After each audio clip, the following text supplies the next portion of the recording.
4:42 a.m., April 20th, 1917, Douai Airfield, northern France. A frigid mist clung to the open grass runway, transforming the field into a ghostly gray expanse beneath the waning glow of the lanterns. Frost delicately coated the canvas wings of the Albatros D-3, its crimson fuselage radiating a faint, ethereal light in the pre-dawn gloom. The air hung still, with a gentle westerly breeze barely registering at 6 to 7 kilometers per hour. Mechanics moved with hushed efficiency around the aircraft, their movements precise and deliberate. The soft rattle of ammunition belts echoed as they were carefully fed into the twin Spandau LMG-08/15 machine guns. Nearby, oil heaters emitted a low hum around the Mercedes D-3A engine, coaxing to warmth before ignition. Manfred von Richthofen stood beside his plane, his helmet tucked securely under his arm. At the young age of 24, his name was already whispered with a mixture of awe and fear along every front. The British had christened him the Red Baron. His confirmed victory stood at an astounding 41, a number so high that even in tradition of commissioning a silver cup for each kill had to be abandoned when wartime shortages crippled production. He studied the sky with narrowed, assessing eyes. Visibility was limited to approximately 600 meters. The cloud ceiling hung at 3,000. Enough to hunt, he thought. Enough to kill or be killed. At 4:49, he climbed into the cockpit. The leather seat creaked under his weight, a familiar sound. Fuel, metal, oil, frost. The scents blended into that unmistakable aroma of early morning flight. A mechanic leaned in, meticulously tightening the straps across his chest. Richthofen tapped the gun breeches. A ritual he performed without fail. Ritual, he believed, kept death at bay. The twin Spandaus were capable of spitting out between 500 and 550 rounds per minute, synchronized to fire seamlessly through the propeller arc. A single jam at the wrong moment meant certain death. A reality he knew all too well. The engine roared to life, coughing once before settling into a steady, powerful growl. 140 horsepower pulsed through the frame. The ground crew stepped back. Dust swirled in delicate plumes around the tail. At 4:57, he pushed the throttle, and the Albatros surged across the grass. The front wheels lifted first, followed by the rear. A moment later, the Red Baron ascended into the frigid morning air. He climbed eastward, leveling off around 150 kilometers per hour, then easing to 165. Below him, the land was a scarred tableau. Trenches carved 2 to 3 meters deep, barbed wire fences glistening with frost, artillery pits glowing with malevolent energy. Shells from the German 7 centimeters FK-96NA. Guns burst every few seconds, each firing 10 to 12 rounds per minute. Occasional flashes illuminated stretcher teams moving between the craters, their movement slow and burdened. Ambulance wagons crawled along the rear lines. The front hummed like a wounded beast. At 5:13, he spotted shadows in the distance. 4 aircraft silhouettes. Sop with pups. British single-seaters. Light, agile, and dangerous in a turning fight. But they were too low. 2,000 meters and climbing. And they didn't see him. He circled into position, his altitude 2,200 meters, the rising sun positioned perfectly behind his tail. Bolk's first rule echoed in his mind. Attack from above and behind. A doctrine he never betrayed. Discipline he knew was survival. A small, almost hidden detail was taped beside his altimeter, his mother's photograph. A soft smile amidst a world of steel. At 5:19 he dove. Air roared against the wood and canvas. Speed climbed past 190 kilometers per hour. He aimed for the last plane in the British formation. The range collapsed. 400 meters, 300, 200. At 150 meters, he fired. The Spandaus vibrated violently. Brass shells poured from the chutes. Smoke trails stitched the air. The pup lurched violently, wings wobbling precariously. The formation panicked, scattering like birds startled from a tree. One aircraft climbed sharply. Another dove. The wounded plane spiraled toward the mud below. Richthofen ignored the easy kill and turned toward the climber. His Albatros groaned under the strain. The British pilot executed a sharp turn. the pup's trademark maneuver, but climbing turns bled speed. The Red Baron anticipated the stall, like a chess player predicting the next 3 moves. At 5:22, he fired a precise burst. 2 bullets pierced the fuel tank. Vapors ignited instantly. The pup transformed into a swirling comet of flame. The pilot jumped. No parachute. None existed for frontline aviators in 1917. Richthofen tracked the falling fireball for only a second. No celebration. No emotion. Just the simple acknowledgement of another threat removed. He returned to the wounded pup attempting escape. Its engine sputtered, coughing black smoke. He followed closely, ignoring the Mauser Gurr 98 rifle fire snapping from the trenches below, effective up to 600 meters. A few rounds smacked the underside of his wings. He descended to 900 meters, uncomfortably low, but committed. The pup tried to land. It didn't make it. The landing gear caught a ditch, flipping the aircraft into a violent tumble. The wreck disintegrated across the field. Richthofen pulled up sharply, the right machine gun jamming mid-turn. He cleared the jam by dragging the cocking lever twice. The mechanism snapped back into place. He climbed again. At 5:34, 2 Sopwith pups returned, diving straight at him. They closed fast. Too fast. Their angle was wrong. Too steep. New pilots, perhaps. They overshot him completely, losing precious seconds. He seized the advantage instantly, swinging behind them. For 10 long seconds, the sky transformed into a knot of weaving aircraft and tracer rounds. Bullets streaked like white scratches across the dawn. 1 pup flattened out. A mistake. He fired. 3 bullets pierced the cockpit. The plane rolled and fell. The last remaining British pilot climbed desperately toward the clouds. Richthofen followed, climbing at 4.5 meters per second. At 2,800 meters, his engine began to strain. He spotted a gleam, the pup turning to fight. For the first time this morning, the Red Baron was challenged. The British aircraft dove, firing brief bursts. Tracers passed dangerously close. One ricocheted against his cowling. He pulled hard, entering a spiral climb. The 2 planes danced in a lethal corkscrew, each maneuver met with a sharper counter. Range tightened to 50 meters. The British pilot darted unpredictably, fighting with impressive skill. Richthofen waited for the geometry to break. A single misalignment, a single opening. It came at 5:41. The pup rolled left, exposing its engine. He fired 3 short bursts. Smoke flooded from the cowl. The aircraft dropped into a steep fall, trailing a long, dark ribbon. It crashed near the shattered front lines. Richthofen steadied his breathing. His hands trembled slightly. The morning had tested him more than usual. He turned toward Douai as the sun finally broke over the horizon, spilling gold over the trenches. The war below raged on, artillery thudding, soldiers hauling bodies, medics shouting orders. But in the sky, 1 man shaped the balance. By the time his wheels touched the earth again, he had claimed 3 new victories.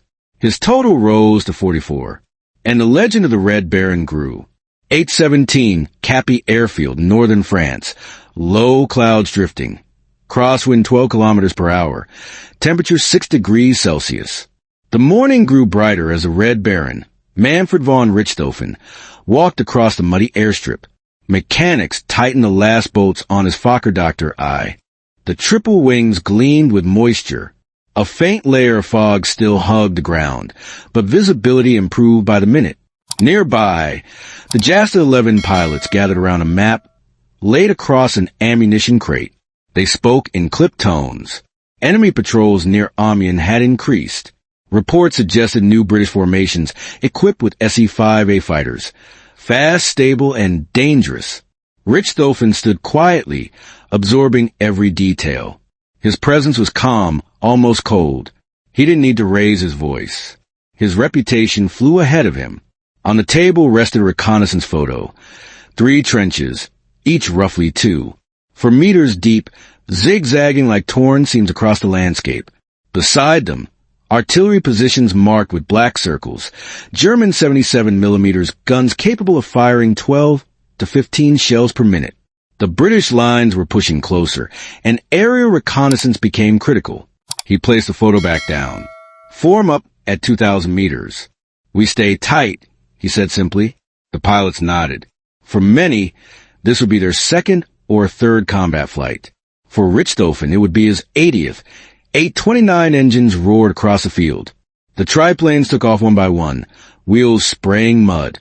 Richthofen's doctor. I rose quickly, climbing through a gap in the thinning clouds. At 1,900 meters, his formation stabilized. 6 aircraft staggered in a V shape. He looked over his shoulder briefly. Behind him was Wolf, a young, skilled pilot whose confidence masked the fear he carried. Richthofen had found a small photograph tucked into Wolf's jacket earlier, a woman holding a child, likely his sister and nephew. These were the fragments of humanity that trailed the war like silent ghosts. At 2,300 meters, the wind buffeted the aircraft more strongly. The triplane's short wings vibrated but held firm. Ahead, the horizon glowed faintly orange from distant artillery bursts. Richthofen tapped a brass compass bolted to the cockpit frame, heading northwest.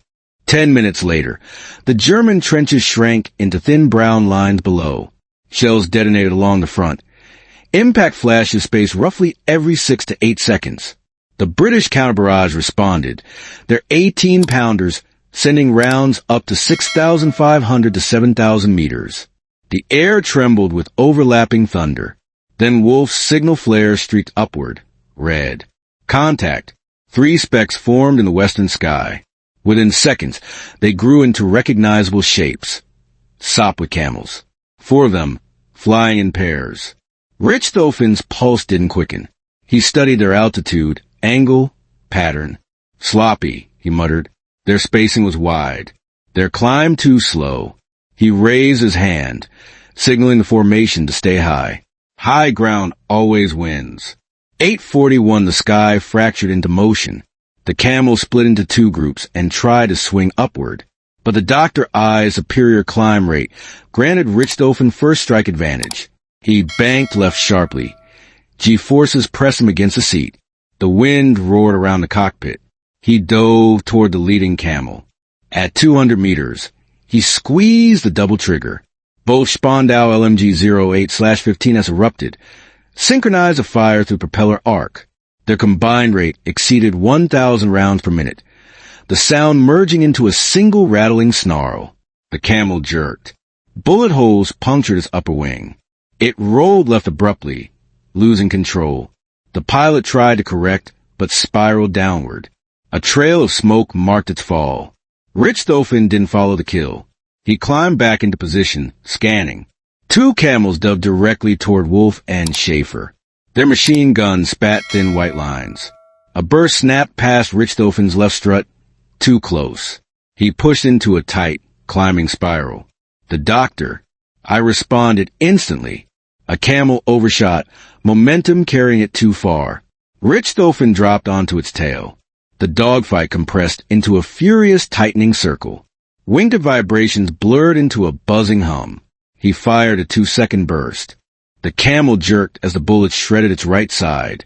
Fuel sprayed into the wind, caught fire. The burning aircraft descended in a wavering arc. But the remaining 2 camels were experienced. They tightened formation and focused on isolating Wolf. Diving and turning with aggressive precision, they forced him low. Richthofen saw it instantly. Wolf's triplane losing altitude rapidly, maybe hit. He nosedived to intervene. The altimeter spun downward, 1,800 meters. 300, 900, shells exploded below, flinging pillars of mud into the air. At 600 meters, he intercepted. The leading camel pulled up sharply, right into Richthofen's firing path. He fired, but the left Spandau jammed. The gun smoked but stayed silent. Richthofen cursed and shifted aim with the remaining gun. The reduced firepower disrupted his rhythm. Bullets streaked past the camel, but missed. The camel looped upward. Richthofen followed, climbing hard. The doctor, though slower overall, could turn inside almost anything in the sky. At the top of the loop, he leveled out directly behind his target. He breathed once. Fired. A burst caught the camel's tail. With splinters outward, the aircraft wobbled, dropping altitude rapidly until it clipped the edge of an artillery crater and exploded in dust. Wolf stabilized as Dr. Ian signaled he was still able to fly. Richthofen gave a short nod, but the sky wasn't done with them. 8:53 as the last camel fell, for dark silhouettes emerged from the clouds above. SE-5A fighters. Fast, strong, deadly. With top speeds over 205 kilometers per hour, they outran almost every German aircraft in the sky. Climb. Richthofen signaled. The formation responded, but the SE-5A dive gave them enormous kinetic energy. Their Lewis guns and Vickers guns opened fire. Streams of rounds tearing the air. Wolf was targeted first. His triplane absorbed hits across the wing. Fabric flapped violently, almost ripping free. Richthofen climbed, but not straight. He zigzagged, forcing the SE-5A to adjust angles. One passed overhead too quickly, losing its lock. He cut left. Another SE-5A swooped down behind him. Bullets hissed past the cockpit. Two punched through the canvas close to his right elbow. He dropped altitude sharply, 500 meters in seconds. G-forces blurred the edges of his vision. A low pass over trenches followed. Machine gun fire from below arced upward. German gunners tried to shield him, firing short bursts, maybe 120 rounds/minute, creating a defensive pattern. He banked right, then right again, drawing the SE-5A into a tightening turn it could not maintain. The SE-5A slid outward, slower to reorient. Richthofen used the moment. He climbed straight up, engine howling, then stalled intentionally. The doctor, I nearly hung in the air, then dropped backward in a controlled fall. The SE-5A shot past beneath him, exposed. He fired a tight burst from the working Spandau. The bullets raked across the SE-5A's fuselage. Thick smoke erupted. The British fighter glided downward, trailing debris.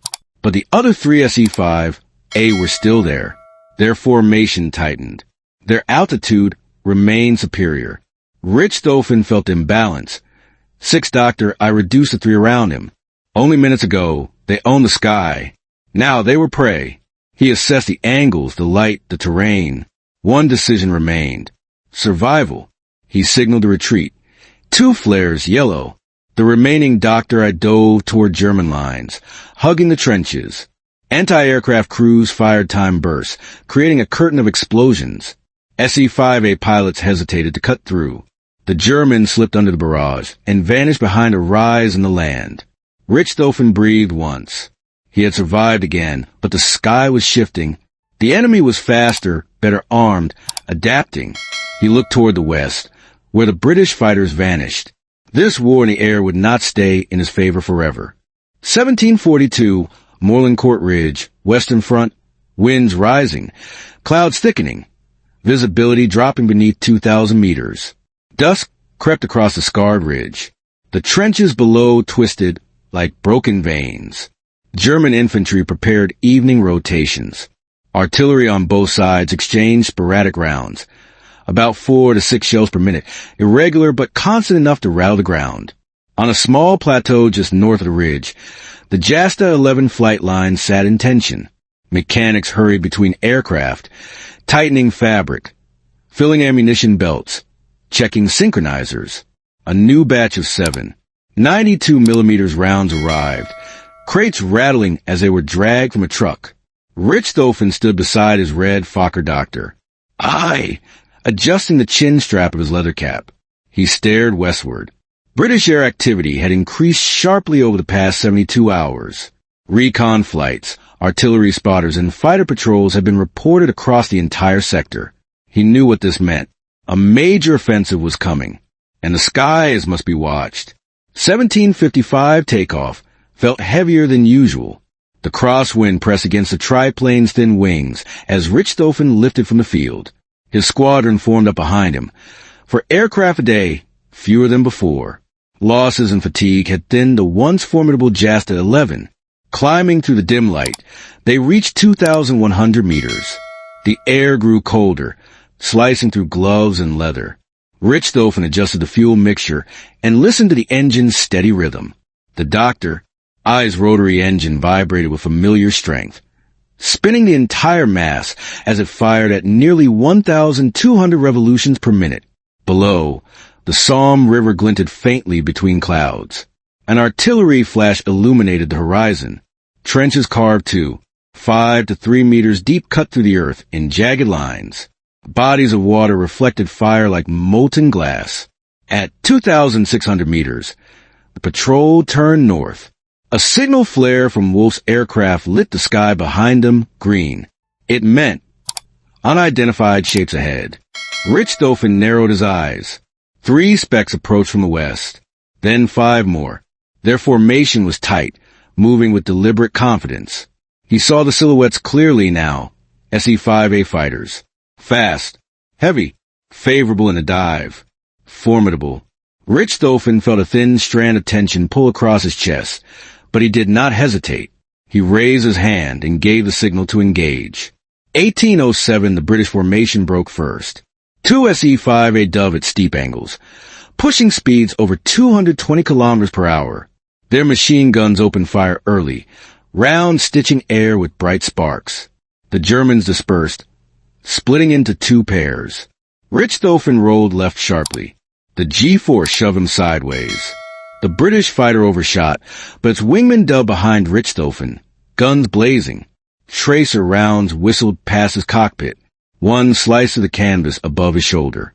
He banked downward. The Fokker responded instantly, its light frame diving at vicious speed.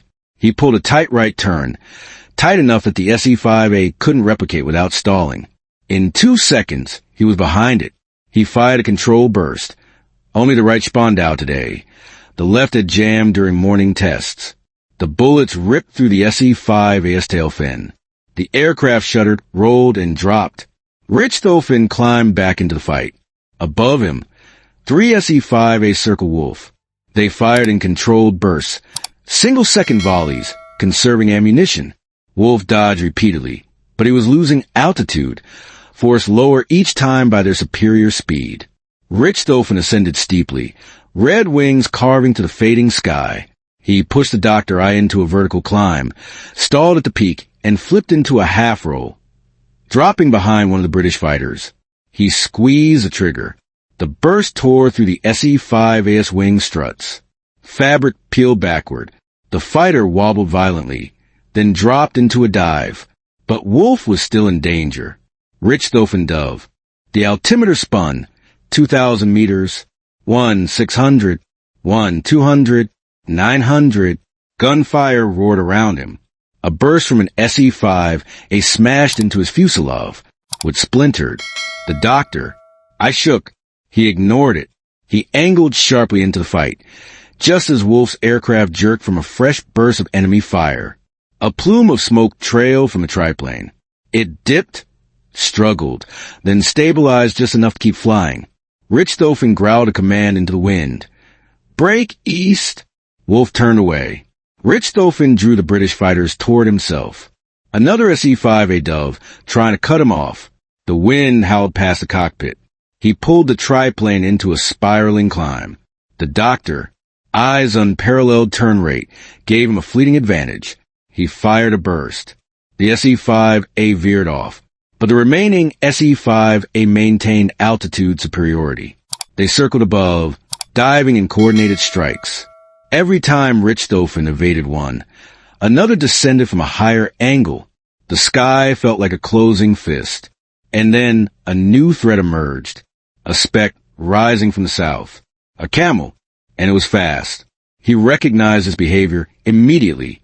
The pilot was skilled, maybe elite. The camel dove toward the melee. Richthofen pivoted to face it head-on. The 2 aircraft blazed toward each other, closing at over 400 kilometers per hour combined speed. Both fired. Bullets screamed past. Wind pressure distorted the triplane's thin fabric. The camel flashed overhead, missing by what felt like inches. Richthofen turned sharply. The camel looped behind him, climbing precisely, cleanly. This was no novice. He led the enemy pilot across the ridge, weaving through arching anti-aircraft bursts. German guns fired too close. Their 75mm rounds bursting at preset altitudes. Shrapnel scattered across the sky. The Camel kept pace. Its guns chattered again. One round punched through Richthofen's cowling. Another sparked against a strut. He felt the aircraft slowing, drag increasing. He tried to climb, but the doctor no longer responded cleanly. The Camel closed in. 1819. The triplane glided low over Somme. Wind tore at its wounded frame. Artillery smoke drifted across the ground. British and Australian troops operated in scattered positions. Rifle fire rang faintly from below. Richthofen scanned the terrain. A series of ridges. A patchwork of trenches, some 2 meters deep, some collapsed. Barbed wire gleamed under the dimming sky. The Camel stayed on him relentlessly, using its superior speed to maintain pressure. Richthofen forced the triplane lower, almost skimming the ground. Anti-aircraft fire became impossible. Both sides risked hitting their own men. He saw infantry scrambling in the trenches below. Some pointed upward. Others fired rifles. Bullets snapped through the air. A sharp impact punched into his chest. He gasped, and the world narrowed. His hands tightened on the controls. His vision blurred. The pain spread like molten metal. The doctor. I tilted left. He tried to correct. The aircraft obeyed sluggishly. The Camel circled overhead, but did not fire again. The pilot seemed to realize something was wrong. Richthofen lost altitude. 60 meters. 40? 20? The triplane bounced once. Slid across the ground. Stopped in a shuddering heap. Dust swirled around the silent red wings. German troops reacted too late. Australian soldiers rushed the crash site first. Their voices mixed, some shocked, others reverent.